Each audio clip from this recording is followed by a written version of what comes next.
everyone, welcome back to my YouTube channel, and today I have a special guest. Hi! Guys, let me tell you who this is. This is Shells. It's your girl Shells. Let me tell you something. Shells has actually just jumped on YouTube, and I'm going to put her YouTube right here. This is my friend Shells. Guys, you know that, my social work story a little bit, but in university, when I needed help with essays, when I'm rolling late to lectures, when we're missing lectures, when we're ranting about lectures, when we're talking about people that's talking about us in lectures, when we're job searching, when we're saving money. Remember I spoke about saving with a friend? Everything, guys, this is who the person is. So guys, find yourself a good friend, basically. That's just the bottom line of the story. But the reason why I brought the reason why I brought Shells here today is because Shells likes to talk a lot, and obviously she's also a social worker, a senior social worker as well, guys. She talks a lot, she's got a lot to say, and today, guys, we've had all this Black Lives Matter stuff happen. The whole movement has been moving for the past 3 weeks-ish. Yeah, roughly. much, yeah. And being social workers, I'll tell you why I thought, we actually need to touch on this subject, on the whole ethnicity, diversity in social work, because it's so important. But let me just read this. This is something that I found on Instagram. It says some people may have seen this, and it says social work is political. I don't know if you can see that. And what it says social workers should engage in social and political action that seeks to ensure that all people have equal access to the resources, employment, services and opportunities they require to meet their basic human needs and to develop fully. Social workers should act to prevent and eliminate domination of, exploitation of and discrimination against any group, any person or any class on the basis of race, ethnicity and so on and so forth. And that's according to the NASWA Code of Ethics, and that's in section 6. And that's something I sound very intellectual right now. I feel like I'm taking it back to uni, but this is kind of like the reason I thought, maybe we should actually talk about this. So what I did, I put up a Q&A, and I asked you guys to share any sort of comments, questions, any topics you want us to speak about relating to diversity in social work. And you guys literally swamped me with loads of questions, which I haven't yet seen, but it's a lot of questions that you guys have got. Hold on, look. These are the questions that we have to go through today. You guys had a lot of questions. So we're going to try our best to answer them today. And if you have any questions, make sure you bombard Shells with all the questions. You can also send me some questions as well, DM, YouTube, but DMs are much better. But I'm going to put all Shells' details in the description box below, so make sure you check that out. So, you guys have heard enough from me. I need Shells to start speaking, so let's just get into this bloody Q&A. Oh my gosh. I'm scared. I'm not scared. I'm a bit nervous. I'm a bit nervous in case you guys have asked questions that I'm like, do I really want to talk about this? Is it too political for me? Because I'm not really a political person, but I'll talk. Don't worry, it's fine. It's just cranberry juice today. Okay, first question. Are there enough black social workers in London? If not, what can we do to improve this? First question, are there enough black social workers in London? So we both worked in London for like the majority of our careers. What do you think? And I'll answer second. I'm going to say yes. There are more than enough black social workers in London. Yes. Yeah, that's also my answer. I feel like if you want to find black social workers, go to London. It's in London. You can't go, yeah. All the London boroughs, yeah, you will find black social workers. It's very diverse. So if not, what can we do to improve this? I think it's not bad. It's quite diverse. I think it's quite good. What are recurring themes when dealing with black children or other children of colour as a social worker? Sorry. I would say physical chastisement. That's like the theme. Any sort of referral we get from like a black family or an Asian family, it's normally physical chastisement. I don't know, what's your experience? That is number one. Then you also have the element of mental health, and also, like, you know, when people have extensive religious beliefs and it might border on the cusp of, like, I don't know, witchcraft and stuff like that, you do get a little bit of that as well. Yeah. But physical chastisement, 1000% is number one. Yeah, that's number one. That's like yeah. Yeah. Are there any microaggressions / subtle racism in the workplace as a black social worker? Why does that make you laugh? Yes. In my opinion, yes. Yep. I like the fact that you said microaggressions / subtle racism, because it's always very indirect. It's always very subtle. It's always basically that.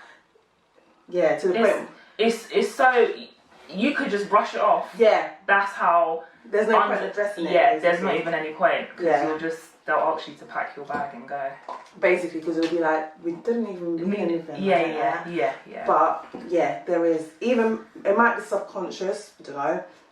White privilege, we don't, it all happens, to be honest, putting it bluntly.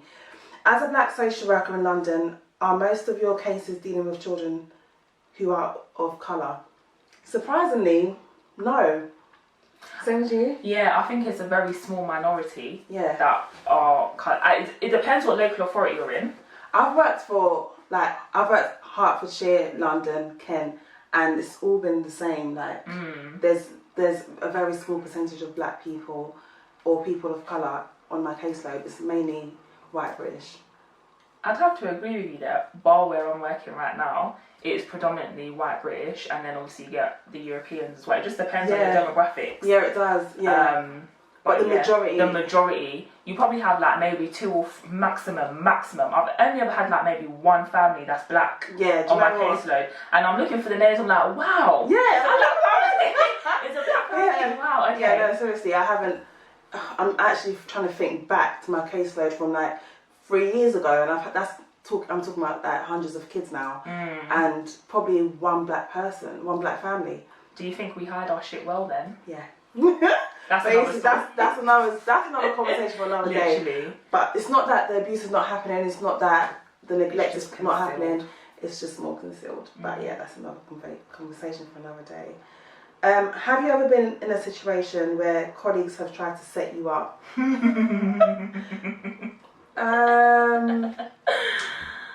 I wouldn't say colleagues. I would say manager. A manager maybe, or a lecturer. Miss. Oh. Yeah. But not like colleagues, like going up together to set me up. Yeah. Have you? What about you? Do you know what? Sometimes you get thrown under the bus. Yeah. Like, literally, if everyone in the team feels a certain way, everyone will be like, oh, yeah, but da-da-da-da felt like this as well. What did you think? Da-da-da-da. Steph, what did you feel? And it's like, hello, we all felt that way. Why are you coming to pinpoint me? Yeah. So, in that sense, yeah. I'm a social worker in Hertfordshire. Hello. And I can tell you now, it's extremely racist.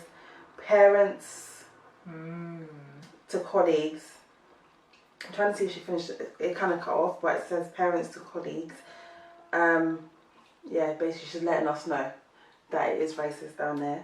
I did work in Hertfordshire, but I feel like I didn't work there long enough to experience any of it really. I was there. You was there for a long time. It was that nearly 2 months. Yeah. Nearly 4 months. I was gonna say nearly 2 years. It was a long time, man. But my manager was black, so. But I think this person's talking about from the parents, like service users. But they said parents to colleagues, like that. They're talking about everywhere. And I'm sure, anyway, we all saw what happened, like in Hoddesdon recently. That's near Hertfordshire, isn't it? I think so. I think they said it in the. I think it is. I think it is actually. So it is. I'm sure it's happening down It here. is. How is racism in social work amongst professionals and colleagues?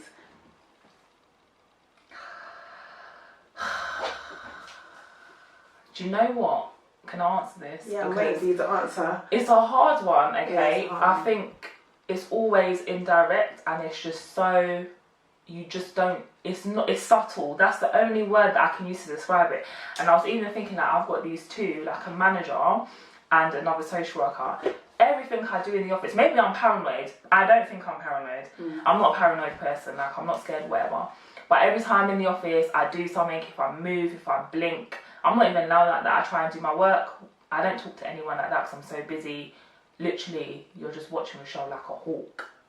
And it's like, I've had that. Why are you, what am I doing? Are you, I don't get it. Are you trying to understand me? They're trying to find something. Are you, are you trying to find fault? And then, like, especially with management, and if they're white managers, if your work perhaps is a certain way, they like to over-analyse and over-scrutinise your work, and they want some, I don't know, academic response from you. And it's just like, I don't know, would you give that same pressure to my counterpart? I don't know. Maybe it's just me. Is it me? I've experienced the exact same thing, and let's just say I left my job. Also, I not only from that manager who was white, and the director guys was also white, and she met me on my first day. She had some questions for me, where I came from, and really very. Normally, sometimes directors are just very distant. They don't really want to overstep the hierarchy and stuff, so they kind of like keep to themselves. But she actually came, she spoke to me, whatever. So she knew who I was. I don't want to go into a whole story time, but cut a long story short, it was very indirect racism that I experienced, and I had to fight it, but I fought it with my union. Cut a long story short, the director got fired. I left on a Friday, she got fired on a Monday. With immediate effect, and that's just God. I feel like that's just God, because I don't think it's anything else but God, because I didn't actually really get to fight, but my colleagues stood up for me with that one anyway. So yeah, it does happen, and exactly how Shell's described it, exactly like that. That's exactly how they do it. They watch every movement, how long you're on your break, whether you're on your phone when you're working, like your bloody analysis in your whole work. You could write a whole good stuff and whatever, they'll find one thing, like, yeah, exactly how Shell's analyse it. So yeah, that's basically how it is in social work. Do you feel singled out as a black woman in social work? I don't, and especially in my current team. Okay, before the black man started working in, it's mad, isn't it? Because I have to say it like this, because we're actually talking about the topic. Yeah. Before the black colleague had started working in the team a couple months ago, I was the only black person in the team, but I didn't feel singled out. My colleagues have been great, can't lie. What about you? Do you feel singled out with being a black woman in social work? No. There's a lot of black people. There's a lot of black people in social work. I don't feel singled out. No. Even if you were the only black person in the team? If I was the only black person in the team, have I ever been the only black person in my team though? No, I've never been the only black person in my team. Because you've been working in London now. I've been in London. Yeah. So if I move and I'm the only black person in my team, ask me that question again, and I might have and she is moving, so it could change. That response could change. Definitely. Yeah, before I moved from London, I was never the only black person in the team. What can I expect?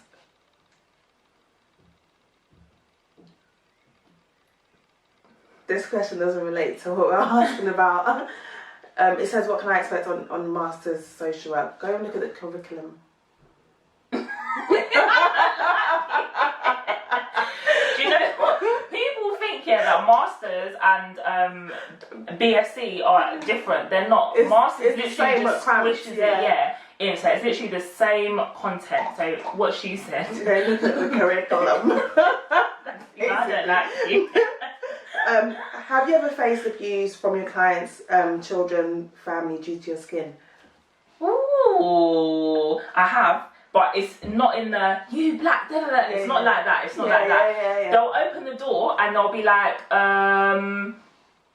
I wasn't expecting you. Or have you ever had that though? No. Oh, or their face like, oh, okay, come in, and you're like, are we gonna stand and talk on the door or whatever? Over the phone though, have you ever had anything rude? I just can't remember. Do you know? Let me tell you something. Yeah, as a black person in social work, I'm not looking for where someone's being racist to me. I know it may happen, but it just goes over my head because I don't just take note of it unless it's so extensive and so intense. And I'm like, this is because I'm black. This is because I am black. Then I pick up on it, but stuff like conversations goes over my head most of the time. No, but have you never had that? My wig. I've had a child pop and look at my wig, and I've had parents ask about what my hair's like underneath my wig. Stuff like that. Yeah, they do get a bit when your hair changes, or they ask you questions about yourself. This is generally families in general, but then you have some families who don't know anything about black culture, and they'll say, oh well, this is what we do. I don't know about black people. What do you do? So maybe they're genuinely interested. I think so hard. I've had people offer me food before. Really? Just because, like, we're different cultures and they're like, just try this food, try this dish, I want you to try it. But funny enough, I've actually had some families feel more comfortable because I'm black, especially when there are issues such as, whether it's just any issues, really neglect, if your child is being sexually exploited or if you were raped or whatever. For some reason, they feel more comfortable talking to me about it than they do to a white social worker. And sometimes there's been a couple of times where the social workers have had to be swapped because the family's not getting along with the other social worker. But is it because I've got something to say on that. I think it might be relatable. Yeah, it's like, close to home. Yeah. Or they think black people might be able to relate more because they're probably going through more shit. Yeah. I feel like it's that last point. Yeah. So they feel more relatable, more comfortable speaking about it because they probably think you've been through shit. Yeah. I've had someone say to me, "You've had a hard life." Did I tell you I've had a hard life? You understand because you've had a hard time growing up. Who told you that I've had a hard time growing up? Please tell me. I met you last week. You understand? Bruv, I do not understand about your shenanigans. Like, but have you told her that I've been through a hard life? She looked at you and said, and that you've had a hard life. Your life has been hard. Is it because I'm black? Maybe. You just feel like you've had a hard life. Next question. If you've ever faced racial abuse, how does your manager support you? I didn't mention it. Do you know what? I just feel like it's so systematic, you just let it go over your head and you just crack on with it. That's what you do. Yeah. Like, there's no point, because you can sit there, you can moan about everything, you can moan about all the injustice you faced in the office, but in actuality, are they actually going to change anything? That's honestly how I feel with social work. It's not going to change, so... just keep it moving. Yeah, it's too much to harbour. Like, dealing with stressful families, dealing with stressful management, and then to now be coming to complain and advocate, it's too much. Like, you're going to be drained at the end of the day. Especially if you feel like you're not getting the support that you feel you deserve. Yeah. You just feel so like, what was the point of me even saying this? Yeah. So there's just... Let me not lie to you, managers don't have time for it. They'll say, sorry, is there any way that we can support you? And let me tell you now, you're not gonna get the, do you want time off? Nah, hey, I'm not getting that, honey. What is time off in social work? It's not happening. Can't even get bloody do you feel like progression is limited due to your race? Yes. Yeah. 100. Yeah. How many black service managers have you ever come across? 1. 2. Okay. Yeah, 2. Yeah, I've just about come across 1. And we've been social workers for 6 years. We've been social workers for 6 years?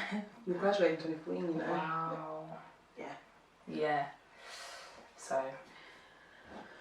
Can you advise the first place, and to be honest, the first one, she had a lot to, you know, when you're wise, you're older and you're wiser, and you don't want to say much, but you want to talk to a black girl in the office that you get along with that you probably see as a daughter, but you don't want to say too much because you're wise enough because of your position, and you don't want to bring it down to like a friendship level. Basically, I had a good relationship with one of the other ones, and she was permanent, and she used to, like, she would kind of give me advice and say, you know, up there. She won't really say what it was, but we know it's because of this. That's what they do. This is what we do. Yeah. It's social work. Like, social work. Yeah. It's because, Yeah. That's literally, you don't say the say word. it. You go, no, you get a bollocky and da. Yeah. And we and get then you it, just go. you know? You crack So on if with you it. see anyone doing this, don't be like, just be like, oh, okay, yeah, I know what you're saying. I'll be like, you know, because of, I think so quickly and like, everyone, like, you know, we understand each other, so. Yeah. Oh, that's funny. That's funny, That is very funny. Do you feel like your non-black colleagues look at you differently due to your skin colour? Can we go back to uni, please? Because I think it's very important that we go back to uni. Okay, let's go back to uni. I felt like they felt like, what are we doing here? On this course. Yeah. In fact, they actually went to one of the lecturers and said, they don't know why I'm still on the course. The lecturer came to me and told me that people are saying to them, they don't know why I'm still on the course. Why is Stephanie still on the course? To be fair, let's be honest. We used to bunk lectures. Yeah, we did. Quite because placement was far, it was long. Yeah, it was long, and it was tired. Yeah. So we didn't go to all of our lectures. So when we kept on getting to the next level, they're thinking, how did they get to the next level? Everyone's head will turn when we walk in the classroom, or we'll be like 15 minutes late, and then we'll have the audacity to maybe walk to the middle row or whatever, and then just come and sit down. But you can't. Or we'll come halfway during one lecture when it's done, and it's like everyone's looking at you like, where have you been? Then come graduation day, everyone's looking at you like, wow, like, how they made it. Like, how? But why? Please talk about how disproportionately black people are sectioned and medicated. That's so interesting, you know. And I'm not a mental health social worker, but they are. Yeah, I agree. And I have one case that I can actually relate to. I can actually speak about. She was black. She was African. Cut a long story short, her son, 16-year-old son, was like drug running, like cunch, if you know what I mean. Like, he was going country to sell drugs, and she was devastated. She would not see her son for weeks, and she was very stressed and whatever. Okay, so I met her, cut a long story short, I met her, and she was like a typical Af village woman that was like, you know, when they cry, they're very like, oh my God, like that. They're very, very exaggerated. Like, it's not like when other people, I don't want to say white people because I can cry like this as well, but when other people cry, and it's like, no, she's like, oh, she's very, very, very like passionate. Yeah, passionate. Like, it's coming from deep down, and she's not ready to hide how she's feeling. Anyway, moving on, like, I moved on the case to another team that it was supposed to be, and the white social worker had said that the mum's got mental health, and the reason why she said that was because of how mum was very expressive and animated. Those were her words. She was animated, and someone came to me to ask my opinion because they couldn't engage with the family.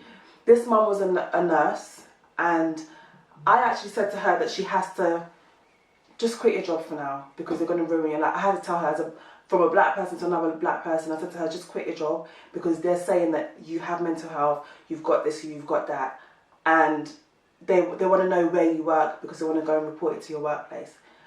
They're going to ruin your life. Just quit your job for now, leave it for now until social workers are out. I had to tell her that. Like, I had to push it aside. I still had a number, so I had to tell her because I was not ready to, just because I've left the case, someone would just create something and say this is what's happening when it's not. She did not have mental health. She was actually very intelligent. She was very intellectual, but they did not even think to even look at her own background. She was a nurse herself, but her son's situation was messing us up so much. She was so emotional, but she was simply crying, and they said she's got mental health. It's mad. No, my experience, basically my placement was in Luton, and it was with a charity, but it was specifically for people who had mental health, and there was a lot of research. It was a lot of like basically research into why are black people or black people with mental health disproportionately given the depot injection or are labelled with schizophrenia or those more significant mental health needs, why is there strong links between marijuana and all of that stuff as well. So I always found it quite interesting. And to be fair, there is a highly disproportionate figure of, and I'm going to say BAME, because also in the Asian community you'll find a lot of the parents, families, they're diagnosed with schizophrenia or psychosis, so on and so forth, and they have to take medication that literally just zonks them out. But I don't know whether they take into consideration any cultural aspects when they're doing that. So yes, it is quite interesting what you see. Yeah, it's actually a bit crazy. So the girl that had that asked that question, that said, please talk about how disproportionately black people are sexually medicated. She also said, lecturers, my degree team are all white, and she put all in caps lock. And this is actually a white girl that's sharing this. So thanks for sharing that, and thanks for recognising that as well. Not all my followers are social workers, so what we're going to do, we're going to answer the rest of the questions on Shells' YouTube channel. So make sure you head over for part 2 on Shells' channel. We're going to answer one more. Just one more. Make question. it a juicy one. Shall I make it a juicy one? Yeah, make it a juicy one. There's just loads, There's man. so much. Oh my gosh. I'm telling you, I literally got bombarded with questions. I feel like it's the most questions I've ever been asked. Okay, I'll just ask this one. I don't know how juicy it is because I haven't seen the rest of the thingies, but I think it's a good question. Hi, do you feel that you get treated differently compared to your white colleagues?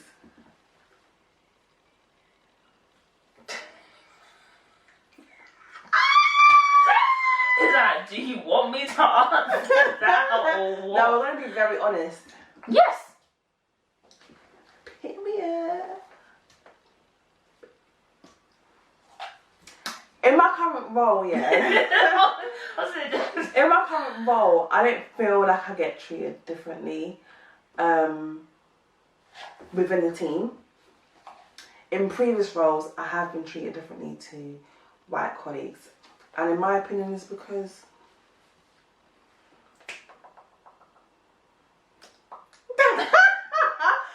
basically, but you know, let's just leave it there, guys. We're going to go take it over to Shells' channel and do a part 2. But I just want to say thank you so much for listening, guys. I hope you enjoyed that Q&A. And what are you doing about Shells? She's now on YouTube, and you're going to see more of her on my channel. I might be on her channel, so make sure you follow her, subscribe to her channel, and all of that. Make sure you show her some love. Bombard, you know, guys, you know the same way you guys bombard me with questions and send me essays, send it to Shells. She will respond. We actually respond, guys. So, but anyway, make sure you like, comment, and subscribe to my channel, which I was gonna say which I'm gonna put here, which is very silly because you are on my channel. And make sure you subscribe and like part 2 of this video on Shells' channel. And thank you so much for listening. Thank you, guys. Hi, do you feel that you are... Sorry. It says, hi, how do you feel that you... Sorry. Days, man. Our social workers. So, I know...